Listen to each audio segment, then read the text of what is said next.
¿Qué tal? ¿Cómo les va? Vamos a hablar hoy de uso de plantas medicinales en pediatría.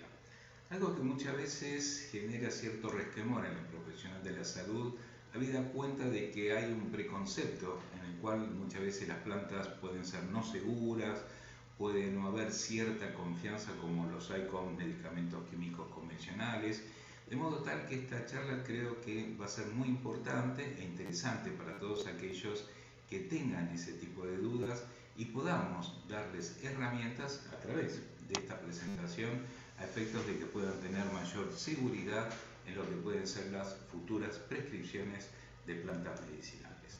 Uno de los problemas que tenemos que resolver previamente, antes de administrar una planta medicinal, es tener primero un producto confiable. Sin un producto confiable, lógicamente, la suerte de la terapéutica va a estar lógicamente puesta en discusión. Por eso todos los productos que vamos a tratar de utilizar tienen que tener ese margen de seguridad, que tiene que ver con la seguridad, la eficacia y calidad, que es inherente a cualquier otro producto medicinal. Pero lógicamente hay algunas cositas que a veces tenemos que todavía resolver en el tema de plantas medicinales. Muchas veces todavía nos faltan dosificaciones exactas de algunas plantas para poder ser indicadas con mayor precisión. En algunos casos falta adecuar la legislación para el uso de plantas en pediatría. A veces hay cosas que están, sí, por ejemplo en Europa, lo vamos a ver, pero en muchos países de Latinoamérica no está del todo legislada esa parte. Hay algunos productos que lógicamente tienen que corregirse desde el punto de vista de lo que es su registro, por ejemplo el tema de los biogicidas, porque a veces aparecen como cosméticos, y muchos biogicidas pueden tener efectos adversos, especialmente cuando son productos muchas veces químicos, es el caso de la permetrina, por ejemplo, y en esos casos puede haber problemas en lo que es la cuestión hormonal de muchos chicos que usan ese tipo de producto. Hay muchos casos documentados, por eso es importante tener en cuenta de que un biogicida de pronto no es solamente un mero producto cosmético, sino que debe ser un producto también considerado medicinal. Y el otro tema tiene que ver con la formación de los profesionales de la salud, habida cuenta de que a veces no hay demasiados cursos para que se puedan formar precisamente en esta área, que es el área relacionado con las plantas medicinales en pediatría. Cuando les hablo de, por ejemplo, legislación, se contempla que las plantas tienen un uso tradicional. Ese uso tradicional está ya documentado, por ejemplo, y avalado por entidades muy importantes como puede ser la Organización Mundial de la Salud, en la cual se contemplan, no todas las plantas, lógicamente, pero una gran cantidad de plantas para que puedan ser usadas con seguridad en pediatría. Además, hay en Europa una entidad conocida como ESCOP, que aglutina las principales sociedades de fitoterapia de cada país y se han hecho documentos que están avalados por las distintas legislaciones de toda Europa en tener monografías científicas para poder aplicar cada producto con seguridad, eficacia y calidad. En el caso, por ejemplo, de las monografías ESCOP, hay 27 que ya hacen referencia, de las 80 que han sido publicadas, hay 27 que hacen referencia a el uso de plantas en pediatría con su dosificación exacta.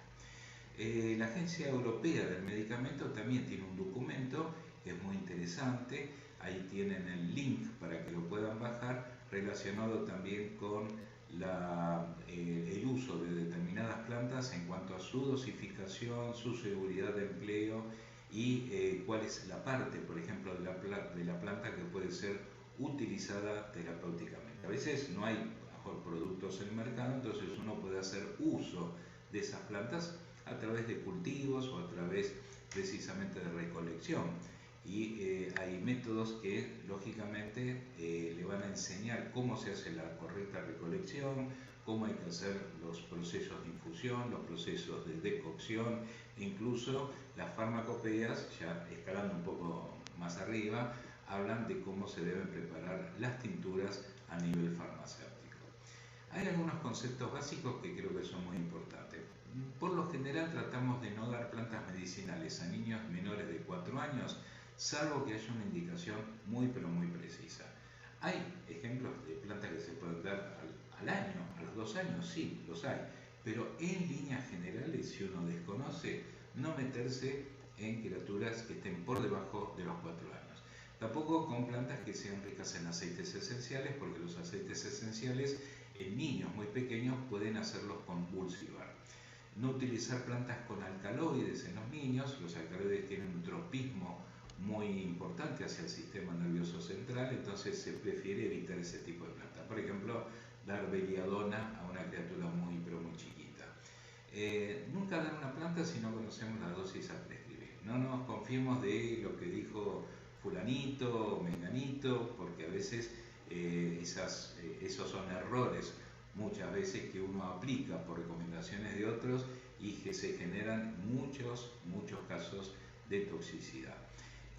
No dar a un niño que mejor esté muy medicado una planta medicinal, porque puede haber interacciones medicamentosas, así que eso también hay que tenerlo muy presente.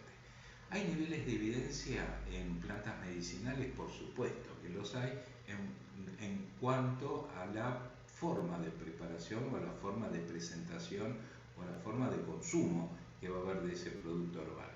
Las tisanas, las cataplasmas, son, digamos, niveles de evidencia bajos, simplemente es el contacto de una infusión colocada en un paño y colocada directamente sobre la piel, puede tener un efecto calmante superficial, un calmante rápido, pero generalmente aplicado a problemas menores.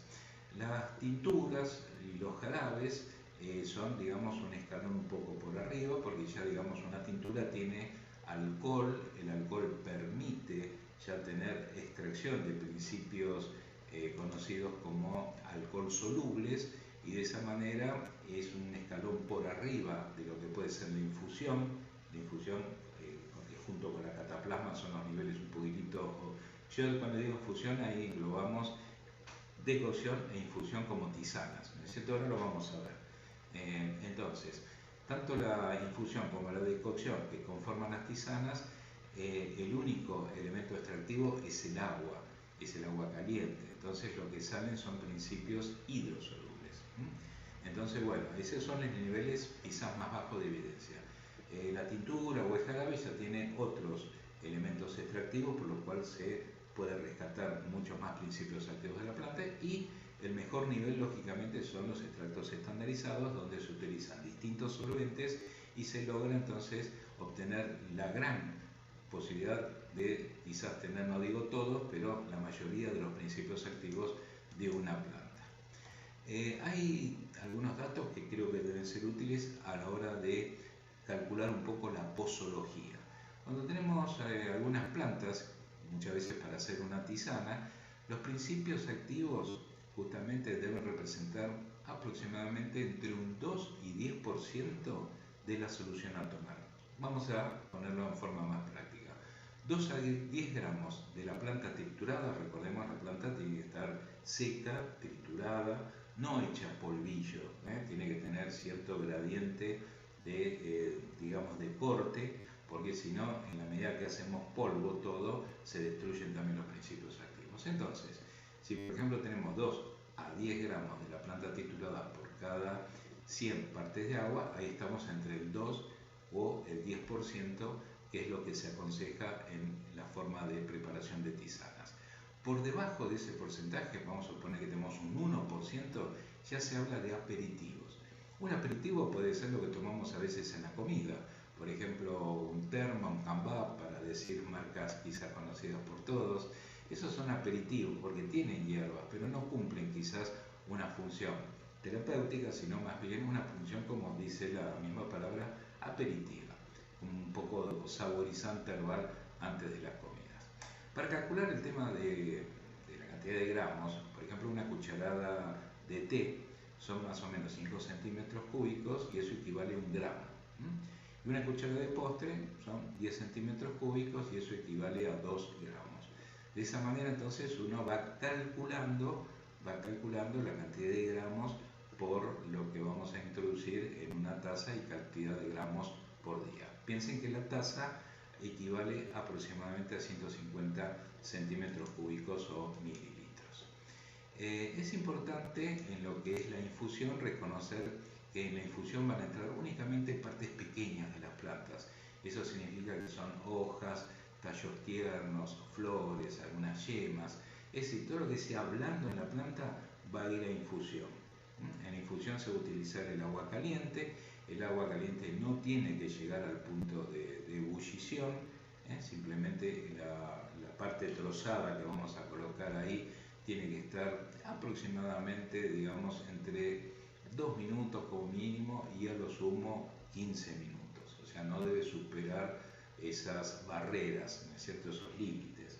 Por debajo de 2 minutos es muy poco el tiempo y no va a haber extracción de principios activos. Y tampoco dejarlo 15 minutos. O sea, entre 2 y 15 minutos es digamos, lo que se aconseja. Por lo general 5 minutos, a lo sumo 10 minutos, creo que es lo que más se usa básicamente en el tema de infusión. Por ejemplo, cuando muchas veces uno dice una infusión al 5%, equivale entonces a 50 gramos de hierba por litro de agua. Esos son más o menos los cálculos. Si la planta tiene un poco de aceites esenciales, recordemos, los aceites esenciales no hay que darlos a los chicos muy chiquitos, pero una planta que a lo mejor tiene algunos aceites como el tomillo, la manzanilla, para que el aceite esencial no se pierda, porque se puede perder en la evaporación, se va a colocar un platito por arriba justamente de la infusión ya preparada, de manera tal que el humo, donde estarían concentrados los aceites esenciales, no se pierdan en el aire, reboten en el platito y vuelvan entonces nuevamente a la taza. Y de esa manera aprovechamos mucho más esa posibilidad, ¿no? Posibilidad de incorporar algunos aceites esenciales. En el caso de la decocción utiliza partes más gruesas de las plantas. La decocción, perdón, estamos acá, ahí está. La decocción entonces utiliza partes más gruesas, como son las raíces, cortezas, tallos duros, semillas que a veces son duritas. Bueno, ahí se requiere una posibilidad, digamos, de llevar al punto de ebullición, porque el punto de ebullición, donde el agua está bien caliente, es necesaria como para que pueda penetrar sobre esas partes duras y hacer el proceso extractivo. Las partes blandas no se requiere llegar al punto de infusión, al punto de ebullición. Por ejemplo, como dijimos antes, en las infusiones no hacía falta llegar al punto de ebullición, que son 100 grados, con 70, 80 grados está bien, pero acá en partes duras sí, se requiere llevar a ese nivel. El punto de ebullición también, en este caso, en el caso de las decocciones, es interesante porque tiene un efecto antibacteriano. O sea, vemos que las bacterias generalmente mueren en lo que es el punto de 100 grados centígrados. Las partes, digamos, o los principios activos toleran bien las partes duras, ¿no? Cuando hacemos decocción, los principios activos toleran bien ese punto de ebullición. La conservación no debe sobrepasar las 12 horas si se quieren aprovechar los principios activos, porque a veces la gente dice, bueno, lo preparo y de pronto tomo ahora y después lo quiero tomar, no sé, mañana. Conviene que se tome en el día, por eso hasta 12 horas está bien. Quiero de pronto tomar a la mañana una parte, perfecto. La otra parte la puedo tomar a la tarde o la puedo tomar a la noche, y dentro de la noche, si tomé la infusión, la decocción a las 9 de la mañana, a las 9 de la noche estoy dentro de esas 12 horas que me permite poder utilizar esta posibilidad terapéutica sin que se degraden los principios activos. En cuanto hablamos de dosis, los niños, por ejemplo, entre 3 y 7 años, van a consumir una cuarta parte de la dosis de un adulto.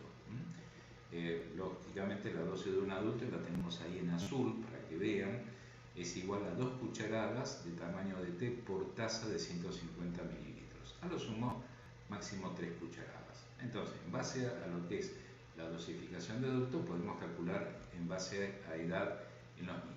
3 a 7, una cuarta parte. Niños entre 7 y 14, media dosis del adulto. Y bueno, fíjense, por ejemplo, los mayores de 70 años ya tienen dosis pediátricas, porque a veces pasa, digamos, que la biodisponibilidad, los mecanismos de eliminación que tienen los adultos ya están reducidos y entonces se considera que son como si fueran, digamos, niños entre 7 y 14 años. Es interesante este dato también para tener en cuenta. Así que bueno, ahí tienen por lo menos una aproximación de lo que es la dosificación. En cuanto a las tinturas tienen una concentración de 1 en 5 partes del peso de la droga seca. Esto generalmente está regulado por farmacopeas. Esto significa, por ejemplo, que 200 gramos de la planta seca permiten preparar 1000 gramos de tintura. 200 gramos en 1000 es 1 en 5. Entonces, 1 en 5 por lo general es lo que las farmacopeas recomiendan en la preparación de tinturas. El alcohol no tiene que estar al 100%, generalmente el alcohol que se emplea es de 60%. Las dosis de tinturas, por ejemplo, para un adulto, están entre 30 y 50 gotas 2 veces al día, y de ahí entonces escalamos hacia abajo para calcular la dosis en los niños. Por ejemplo, en los niños se dosificará como en las infusiones. Por ejemplo, entre 3 y 7, un cuarto de la dosis del adulto. Esto equivale más o menos a 8 a 12 gotas, 2 a 3 veces al día. Niños entre 8 y 14 años, media dosis del adulto. Esto significa entre 15 y 25 gotas. Las indicaciones más frecuentes las tenemos aquí: aparato respiratorio, trastornos digestivos, algunos trastornos leves del sueño, del comportamiento, temas de piel, inmunidad y lógicamente epilepsia refractaria, como el aceite de cannabis, que es algo que se ha puesto en práctica en los últimos años. En el tema de tos es una a veces de las indicaciones que más se han dado, jarabes para la tos en los chicos. Recordemos que no hay una cuestión de dosificar y de dar un producto apenas el niño tiene tos. Hay una recomendación a veces de no dar productos, pero cuando la tos, ya sea por demasiado productiva, muy molesta, le impide al niño poder dormir, le está irritando demasiado la garganta, entonces ahí sí son recomendables. Fíjense, por ejemplo, el cannabis se había dado ya de épocas pretéritas como agente también antitusivo. Incluso acá a la derecha tenemos uno que tiene un jarabe para la tos en base a cannabis, beleño negro, que eran plantas con realmente alcaloides importantes. Y esto a veces se lo daban a los chicos, lógicamente ya se dejó de usar. Y ni que hablar del aceite de heroína. El aceite de heroína lo hacía Bayer, y dice: la tos desaparece. Y aquí vemos, por ejemplo, el niño dice: el chico requiere, pide a su mamá la botellita de heroína. Lógicamente, ¿cómo no le iba a pedir si el producto, lógicamente, a los chicos le iba a generar adicciones? Por supuesto, eso se dejó de usar. Cuando hablamos de plantas para la tos, incluso expectorantes, muchas de esas plantas tienen las dos funciones, son antitusivas y a la vez expectorantes. Por ejemplo, tenemos el jarabe de hiedra, que es uno de los más conocidos, la flor y las semillas de amapola, la grosera, que es una planta de las mal denominadas carnívoras, ¿no? Son más que nada insectívoras, la raíz de malvavisco, las flores de gordolobo, las hojas y flores de tucílago. También tenemos, en este caso, son las hojas y flores de malva. La de malvavisco la habíamos visto recién. Hojas y flores de malva, la raíz de regaliz, flores de tomillo, hojas y conos de eucalipto, hojas de marrubio y hojas de anacahuita. Entonces, de esta manera tenemos un panorama de las plantas que más se utilizan con estos fines. Pero lógicamente hay muchas más. Fíjense, también está el chañar, polígola, hinojo, orégano, gritelli, ambay, sauco, llantén, tilo, cebolla, berro, guaco. Son muchas las plantas que se utilizan en el árbol respiratorio. La Agencia Europea del Medicamento, por ejemplo, ya ha dado dosificaciones exactas, para esto rige en toda Europa, pero lógicamente en América podemos tomar como ejemplo estas plantas que las usamos a diario. Ahí tenemos las dosis, por ejemplo, del hinojo, del malvavisco y del sauco, de acuerdo a las edades, cuántos son los gramos por día dividido en, por ejemplo, 3 dosis.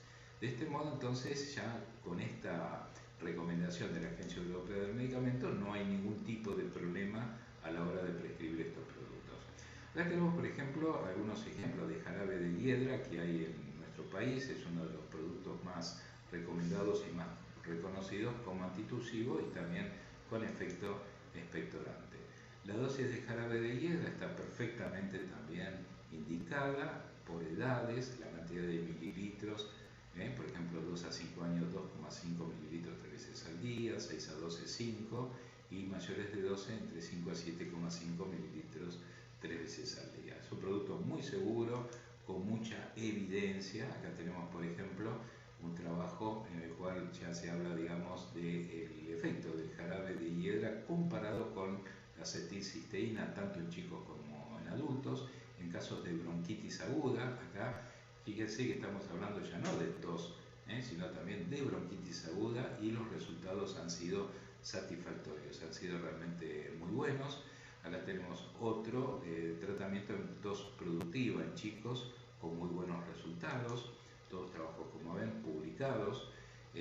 Acá tenemos otro trabajo donde se habla de la tolerancia, del efecto, digamos, en tratamiento de la tos en los chicos con asma bronquial, porque tienen también el jarabe de hiedra una suerte de efecto broncodilatador, no digamos muy grande como otros broncodilatadores químicos, pero es un muy buen coadyuvante en esos casos, ¿no es cierto?, cuando hay tos asociada a asma.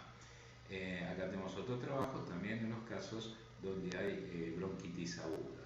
Así que fíjense que es un buen auxiliar también en esos casos, muchas veces donde uno quizás a veces abusa demasiado de los antibióticos. En España, vean que también hay otros jarabes, tenemos jarabes con chantén, con grindelia, con helicriso, son combinaciones. Tenemos el jarabe de grindelia, líquen de Islandia, chantén y pino, todos productos que se venden con muy buenos resultados también, de modo tal que lo que es árbol respiratorio en cuanto a fitoterapia es de lo más usado y recomendado. El malvavisco, acá tenemos por ejemplo jarabes como el bisorbón, que es un jarabe que tiene malvavisco y miel. Tenemos el trabajo publicado donde es una revisión de ensayos preclínicos y clínicos donde se habla de la seguridad de la administración de jarabe de malvavisco en los niños. Incluso hay algunas presentaciones donde está asociado a la hiedra.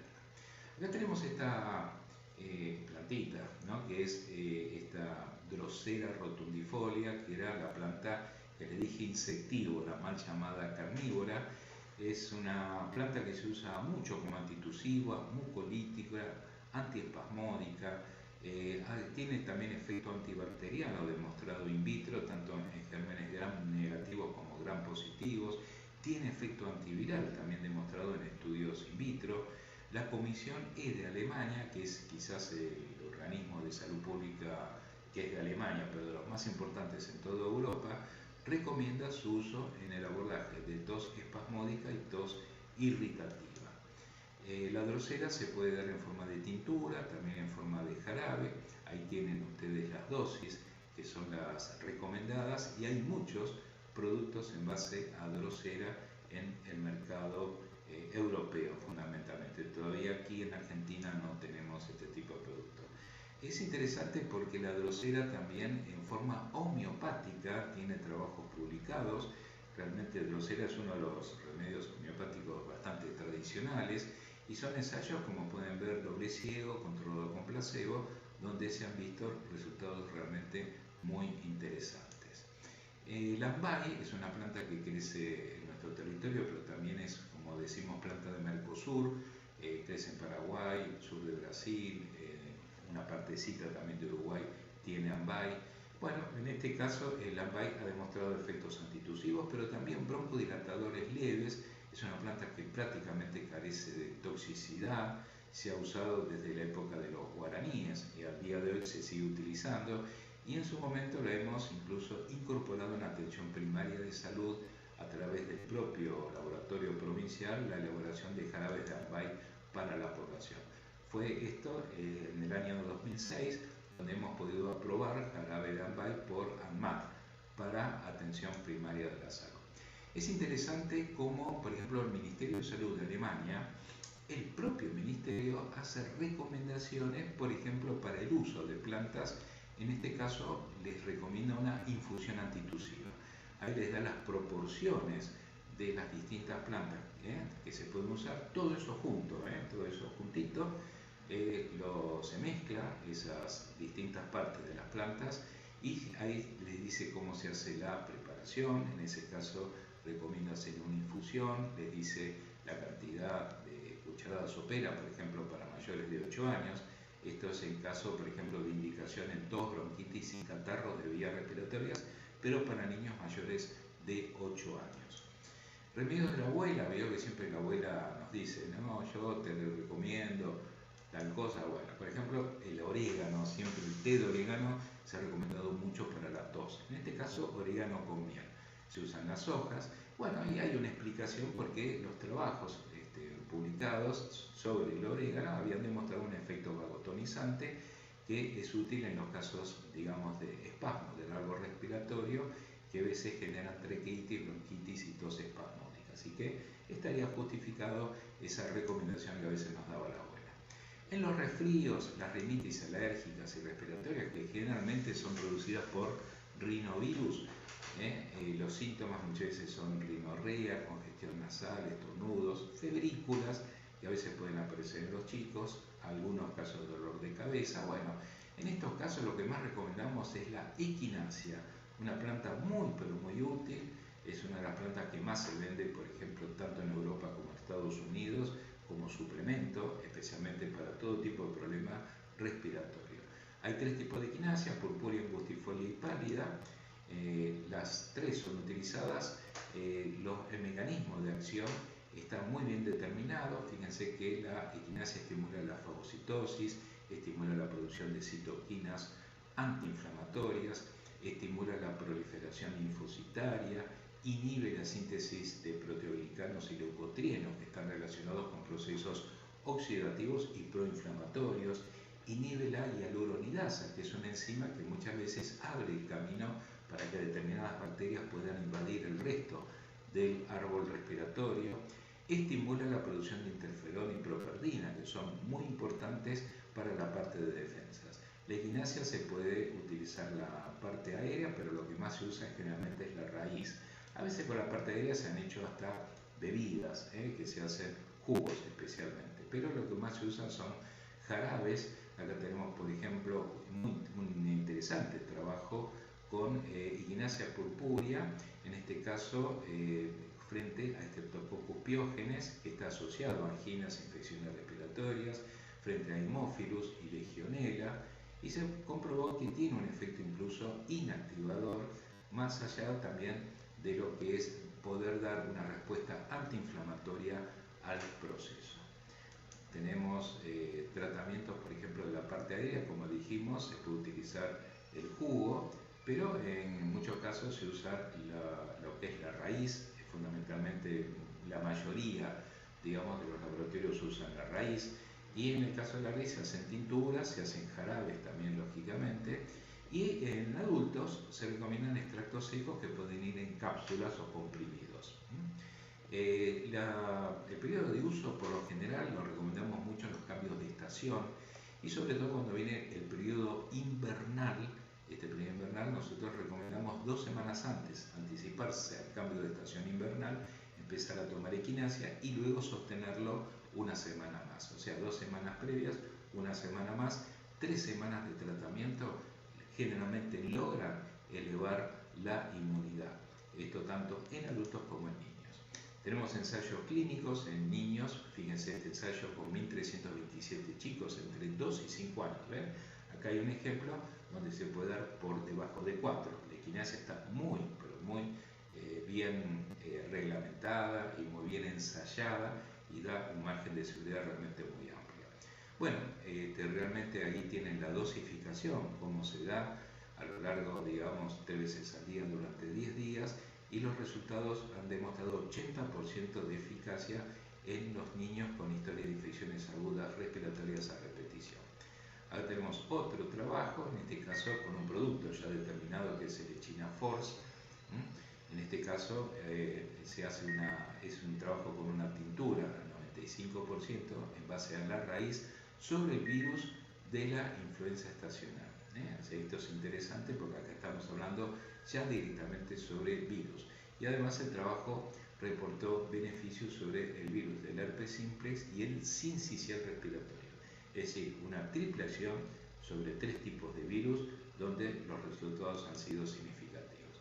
Acá tenemos más trabajos, incluso frente a lo que fue la anterior pandemia, en la cual, digamos, era a través del virus de la influencia, el virus de la influenza, tanto porcino como aviar. En ese momento se había dado oseltamivir, pero los productos en base a equinacia habían demostrado ser superiores a la alternativa, que era el oseltamivir. Abajo también tenemos otro trabajo sobre virus de la influenza y en esa pandemia, recuerden, con resultados realmente significativos. Bueno, el sauco es otra planta muy utilizada para el árbol respiratorio, está recomendada por la Agencia Europea del Medicamento. El sauco tiene mucílagos en la parte aérea que tienen un efecto realmente reblandeciente de todo lo que son las secreciones, permite fluidificar esas secreciones, además de tener un efecto antitusivo, y también tiene incluso efecto antifebril. Recomiéndase mucho el sauco como elemento antifebril, sobre todo cuando a veces hay problemas ya para dar aspirinas, paracetamol, cuando puede haber alguna contraindicación en ese caso. La Agencia Europea del Medicamento recomienda ahí las dosis que tienen justamente para poder utilizar el sauco con seguridad, eficacia y calidad. No tiene contraindicaciones, básicamente es muy pero muy seguro. El tilo también es una planta muy segura, está recomendada por la Comisión E de Alemania. En estos casos se recomiendan resfriados, en tos asociada justamente a los resfriados, en algunos catarros de vías respiratorias e incluso también en estados febriles.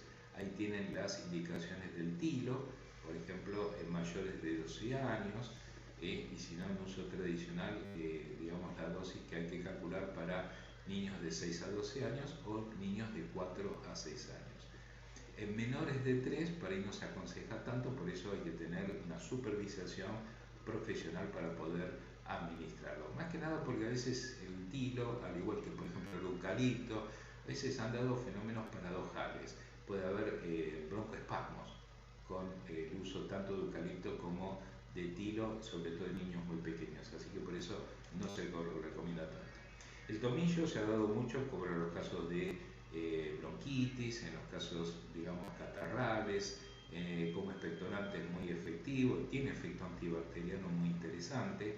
La Agencia Europea del Medicamento ahí les dice cómo utilizar también por edades el tomillo. Realmente es una planta muy, pero muy utilizada.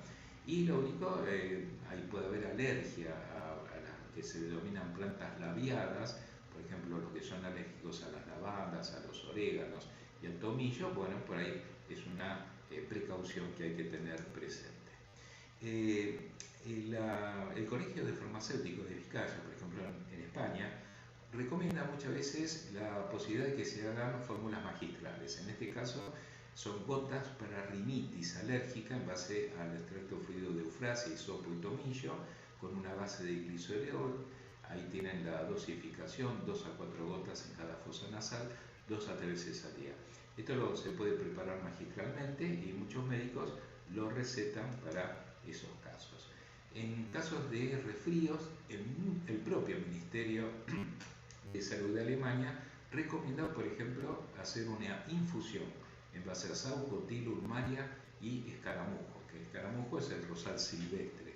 Ahí le dice la forma en que se puede preparar, una cucharada sopera, por ejemplo, en mayores de 8 años, una cucharada de té. Bueno, ahí tienen la forma, digamos, de poder suministrarlo posológicamente y de qué manera, en este caso, infusión. En casos de bronquitis hay una planta muy pero muy útil conocida como uncaloabo. Es de la familia de los geranios, es una planta sudafricana. El nombre uncaloabo es un nombre zulú, por eso tiene ese nombre tan particular. Incluso en la época donde no había antibióticos se recomendaba mucho en África para el tratamiento de la tuberculosis. Ya tiene ensayos clínicos presentados desde 1929. Se usa la raíz, tiene principios activos bien determinados, cumarinas, proantocianidinas y taninos. Tiene un efecto muy bueno sobre gérmenes gram positivos y sobre gérmenes gram negativos. Este producto también tiene ensayos clínicos, este es uno de los productos que suele estar en el mercado. En los casos de bronquitis crónica, 742 niños en un estudio multicéntrico, niños de 2 a 6 años. Ven acá, tenemos otro ejemplo de edades bastante bajas donde se puede dar un producto con total seguridad. Bueno, durante 2 semanas de tratamiento hubo 90% de remisiones completas con mejorías clínicas significativas sin efectos adversos. Esto habla de una gran posibilidad de dar este tipo de producto en reemplazo muchas veces de antibióticos, que a veces sabemos los antibióticos pueden tener problemas a largo plazo en los chicos. Bueno, acá tenemos más ensayos clínicos con bronquitis aguda, bronquitis crónica, casi 60% de remisión. Ahí están las dosis utilizadas por edades también. Tenemos más trabajos con el Uncaloabo, en, por ejemplo, prevención de asma. Tenemos también efectos, digamos, en casos de infecciones del árbol respiratorio no complicadas, en un estudio simple, ciego, randomizado y controlado con placebo. Abajo tenemos otro trabajo justamente en adolescentes y trabajos en bronquitis aguda, donde se habla también de la seguridad y de la excelente tolerabilidad de este producto. La cebolla muchas veces se ha usado también como jugo de cebolla, por ejemplo, para tratamiento de problemas respiratorios, como antitusivo, como para la rinitis, para las alergias. Lo que tiene la cebolla, especialmente la cebolla roja, es la quercetina, una molécula que ha sido muy, pero muy estudiada, especialmente en esta época de pandemia de COVID, con muy buenos resultados. Por ejemplo, un vaso a la noche de jugo de cebolla logra reducir los ataques de asma. Esto está también publicado. Y también se puede utilizar en los casos de sinusitis, 2 o 3 gotitas en cada fosa nasal y ahí inspirar hacia adentro bien, como para lograr llegar a las, digamos, a las zonas o a los senos donde está la afección.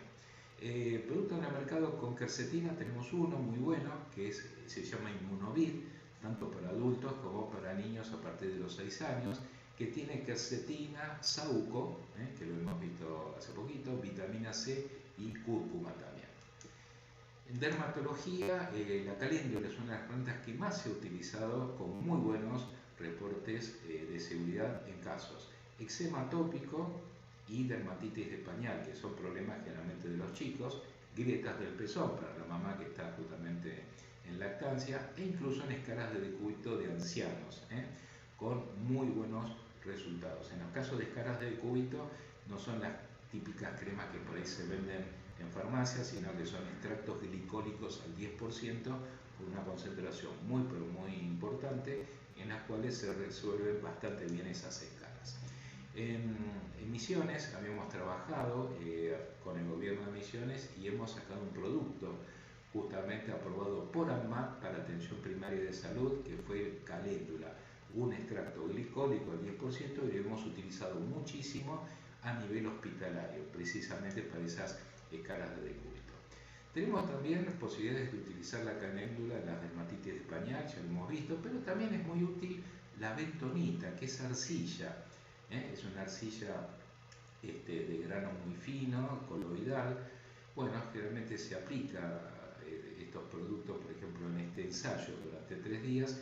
Y la bentonita, en el caso de las dermatitis muy fuertes de pañal, tiene un efecto incluso superior a la caléndula. Así que en las dermatitis muy severas, digamos, de chicos, con mucha irritación, recuerden, este tipo de arcilla da muy buenos resultados. La caléndula también, pero la bentonita suele ser mejor. Productos con bentonita se pueden conseguir en dietéticas principalmente. Se llama arcilla de bentonita. Como piojicidas tenemos el Paraíso, que es de legendario uso. Tenemos trabajos publicados con efecto pediculicida muy pero muy bueno. En la zona misionera también tenemos la Picrasma crenata o palo amargo, o conocido también como cuasia. También es muy bueno justamente como piojicida.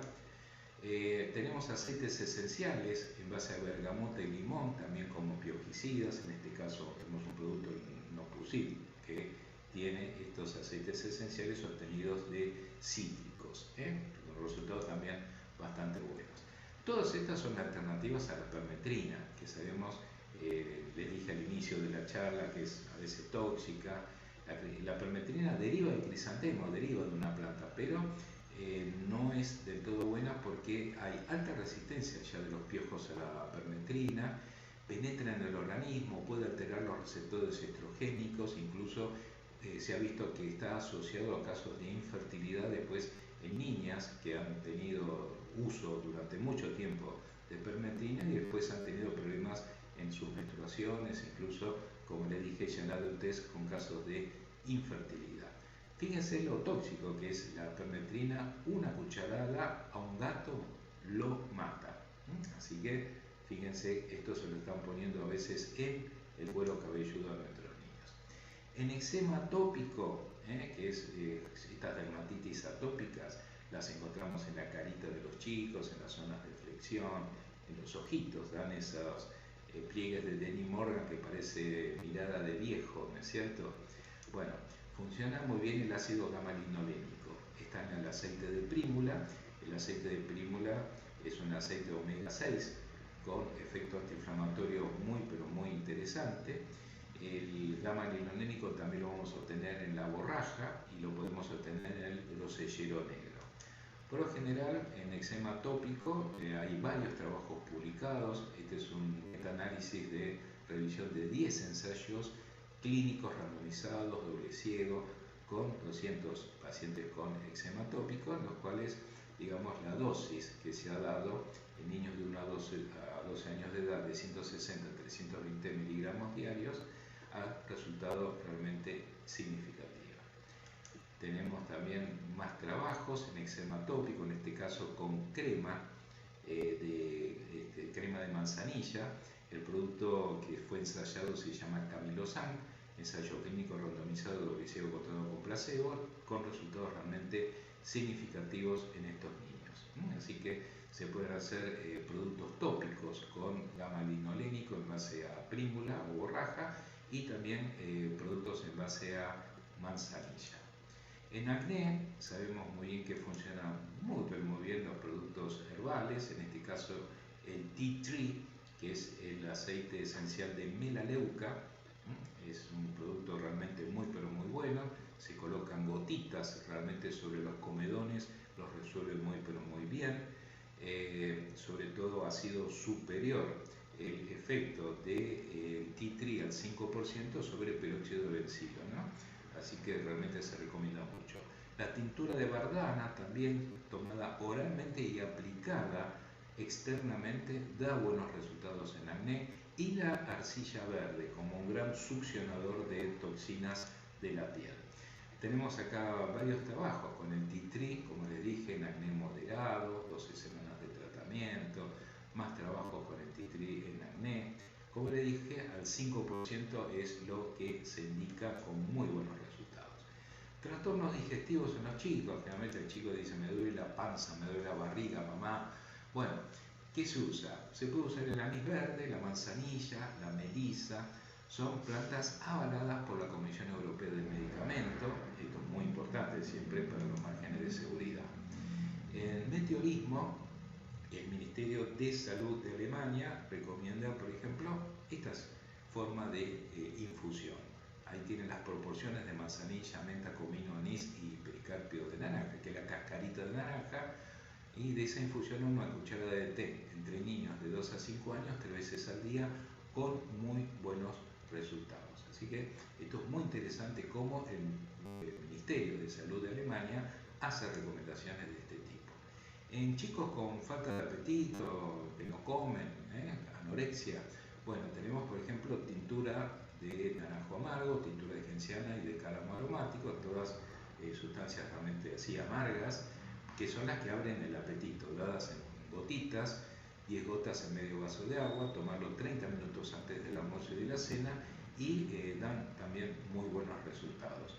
Esto es lo que recomienda el Ministerio de Salud de Alemania, pero ya en Alemania hay productos, ¿no?, como el Carbomil, que ya tiene directamente este tipo de preparación.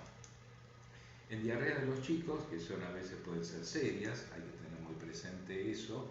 Hay diarreas que han matado chicos y sigue existiendo eso lamentablemente. Lo que funciona muy bien es la guayaba.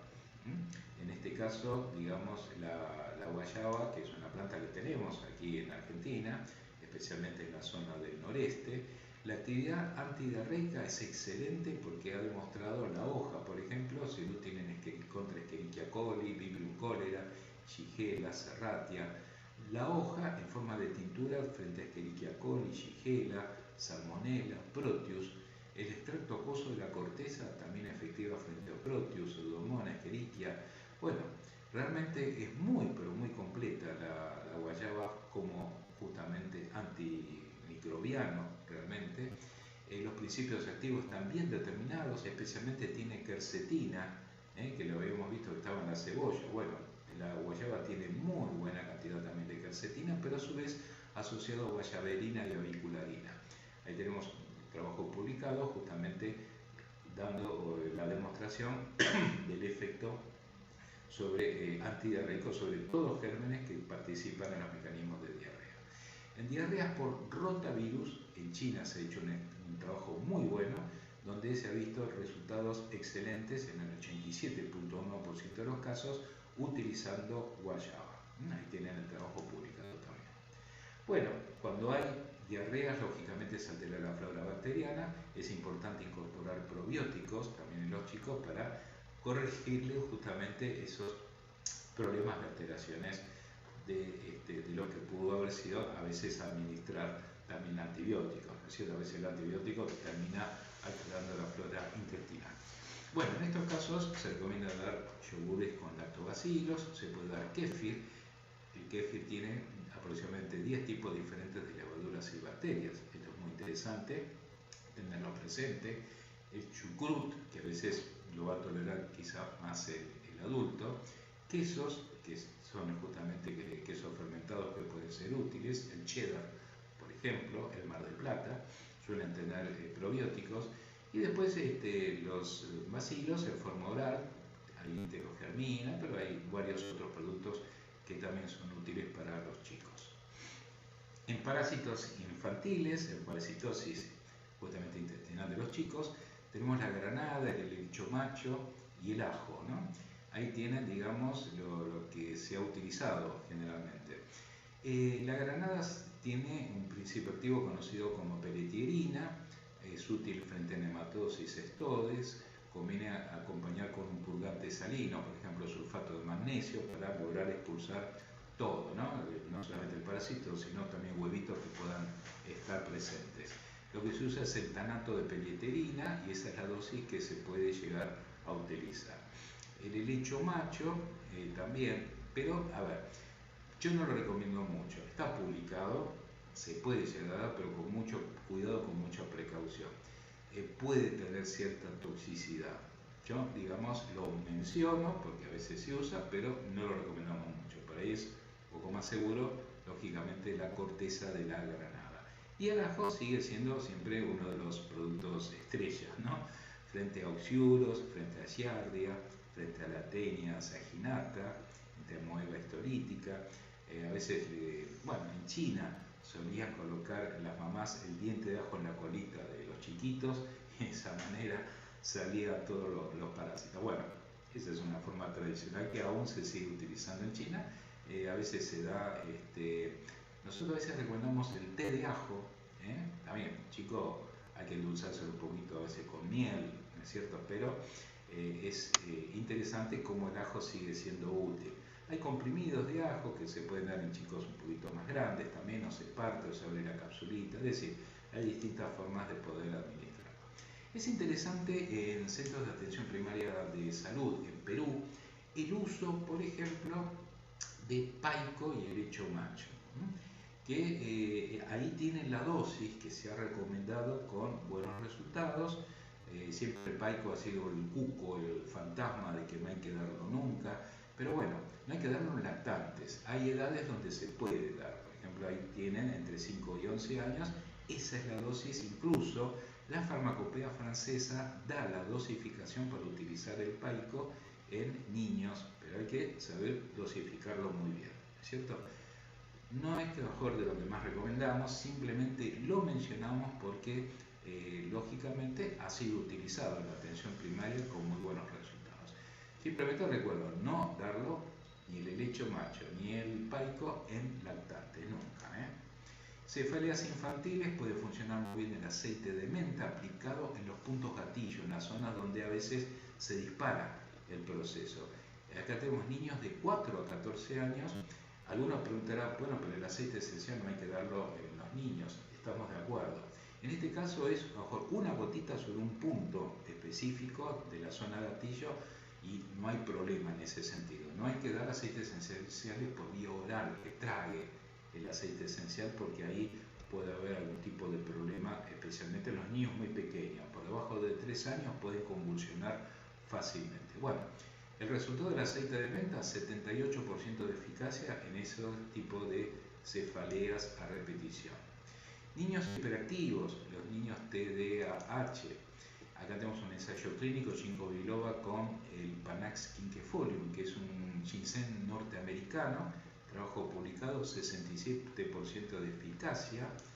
Tenemos aquí extracto de ginkgo biloba en niños, acá es un estudio más chico, 20 niños, pero en dosis de 240 miligramos al día de ginkgo biloba con también buenos resultados. Esto es una justamente opción frente a la ritalina, que sabemos que ha traído muchos problemas. La ritalina tiene una estructura de tipo anfetamínica, lo cual la hace peligrosa en el largo plazo. La valeriana en chicos, 130 niños también que tenían déficit de atención, pero además con ansiedad, insomnio. Bueno, 300 miligramos al día, 94% de eficacia, mejoraban la calidad de sueño y estaban más tranquilos desde el punto de vista de la hiperquinesia que suelen tener esos chicos. Otro producto interesante en chicos hiperactivos es Bacopa monnieri, una planta de la medicina ayurveda. Acá tenemos el trabajo publicado, 225 miligramos al día durante 6 meses, muy buena tolerancia y realmente muy buenos resultados. Los chicos están más atentos, están más tranquilos, duermen bien, así que es una alternativa realmente muy interesante. Plantas para control de ansiedad en los chicos cuando están demasiado también revoltosos, inquietos, no duermen bien. Bueno, tanto la Agencia Europea del Medicamento como la ESCOP, que es la Cooperativa de Sociedades de Fito, como la Organización Mundial de la Salud, les dan las recomendaciones para melisa passionaria y tilo. Ahí le dice la dosificación. Fíjense, por ejemplo, en tilo y pasionaria no las recomienda en los niños de 2 años. Sí, por ejemplo, la melisa. Ahí tienen la indicación. Y ahí el resto de las edades cómo se debe utilizar. Esto es muy importante porque les da siempre, como les digo, ese margen de seguridad que uno busca a la hora de prescribir esto en los chicos. Acá tenemos, por ejemplo, trastornos emocionales de la adolescencia, digamos, durante el ciclo menstrual, ¿no? En chicas, acá tenemos un grupo de 50 chicas que recibieron 600 miligramos de extracto seco de melisa y también, digamos, los resultados finalizado el tratamiento luego de 3 ciclos menstruales en los cuales se ensayó el producto ha sido realmente satisfactorio. Así que la melisa también se puede dar en los trastornos emocionales que acompañan la aparición de los ciclos menstruales. Bien, para ir cerrando, palabras finales, vamos a decir que tiene ventajas el hecho de dar plantas medicinales, brindan tratamientos seguros, eficaces, siempre y cuando conozcamos lo que estamos dando, ¿no es cierto? Que tengamos referencias de cómo se usa, que tengamos bibliografía que apoya, que tengamos productos seguros en el mercado. Los márgenes terapéuticos suelen ser muy amplios, es muy difícil que alguien se intoxique con plantas, son siempre los casos muy puntuales, ¿no? Como siempre se ha visto en lactantes, nunca hay que dar yerba de pollo, no hay que dar tampoco paico, lecho macho, hay que tratar de evitar a veces eso en los lactantes. Riesgos de toxicidad o secundarismo son bajos, siempre, como le digo, el margen terapéutico es bastante amplio. ¿Se puede combinar con otros tratamientos? Sí, hay que saber de pronto que no haya alguna interacción. Lamentablemente no hay demasiados trabajos publicados donde uno dice, a ver, puedo usar la melisa con la amoxicilina, y bueno, no está hecho ese trabajo a ver si hay interacción. Muchas veces cuando el chico está medicado decimos, bueno, tratemos de dar esta planta, si es necesaria, alejada por lo menos 3 o 4 horas de la toma de algún otro producto. Las formas que hay que suministrarlas tienen que ser agradables para lograr la aceptación del niño, ¿no es cierto? Por eso los jarabes vienen a veces con gustos, ¿no? Frambuesa, frutilla, etc. Así que recuerden que un médico no va a ser menos profesional porque recomiende un medicamento natural. Esto hay que sacárselo de la cabeza. los remedios naturales suelen ser muy eficaces y uno no deja de ser menos médico porque los recomienda. A veces hay que luchar contra esto, ¿no es cierto? Uno encuentra a veces en la calle y dice, esto es fitoterapia, no, esto es cualquier cosa. Incluso fíjese cómo está escrito todo, ¿no es cierto? Así que bueno, esto no es lo que nosotros justamente preconizamos, por eso siempre desconfíen de estas cosas que uno encuentra a la vera del camino. Lo que es importante, como decimos siempre en medicina, es complementariedad, o sea, no hay que generar grietas en este aspecto, que es o producto natural o producto químico, no, se pueden complementar, simplemente hay que saber asociar en qué situación. Pero muchas veces el producto natural está por encima del producto químico por los resultados y los ensayos clínicos que les he mencionado. Les agradezco mucho la atención, ahí tienen el mail para que se puedan comunicar, la página web de la Sociedad Latinoamericana de Fitomedicina y les agradezco entonces la atención y quedo como siempre a disposición para preguntas que puedan llegar a hacer. Muchísimas gracias.